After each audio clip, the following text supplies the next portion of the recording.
51e propos. Hilarité.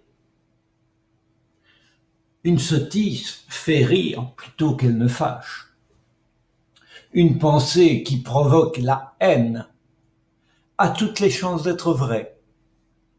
Le vieux dicton « il n'y a que la vérité qui blesse » se vérifie souvent. Mais la colère dévoile aussi la sottise de celle ou de celui qui s'emporte. Il devient à son tour un objet d'hilarité.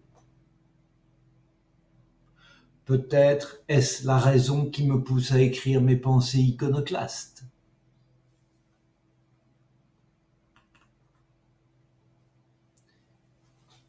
« 52e propos. Dieu du cirque. Qui veut nous convaincre de l'effectivité des miracles insulte son propre Dieu. Cette idée de miracle présuppose en effet qu'il puisse avoir quelques difficultés à obtenir ce qu'il souhaite. Or, la volonté d'un Dieu tout-puissant devrait être réalisée de toute éternité. S'il voulait que vous fussiez croyants, vous le seriez déjà. Et s'il voulait que Lazare vive, il ne serait pas mort.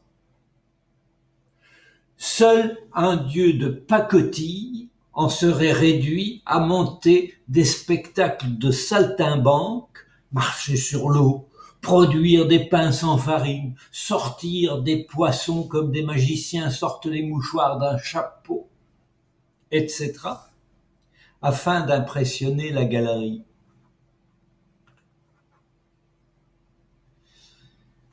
« 53e propos.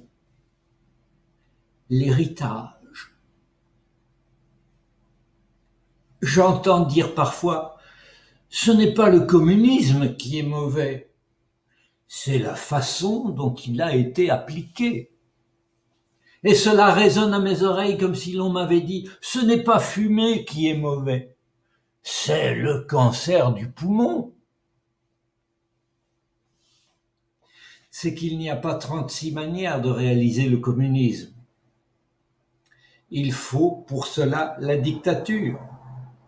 Les hommes sont ainsi faits. Quelque rares que soient les grains de liberté qui leur sont accordés, ils les utiliseront toujours pour faire croître leurs différences et celles de leurs enfants par rapport aux troupeaux. Presque personne n'aime l'égalité. Et moins encore que les autres, les socialistes, qui se rangent sous sa bannière. Empêchez-les d'hériter ou de léguer les 2 sous qu'ils possèdent à leurs enfants, et vous les entendrez rugir. Or, l'héritage est l'institution fondatrice de l'inégalité. Organisez cependant un vote pour son abolition, et vous le constaterez, l'égalité est antidémocratique. Seule une tyrannie peut tenter de l'imposer.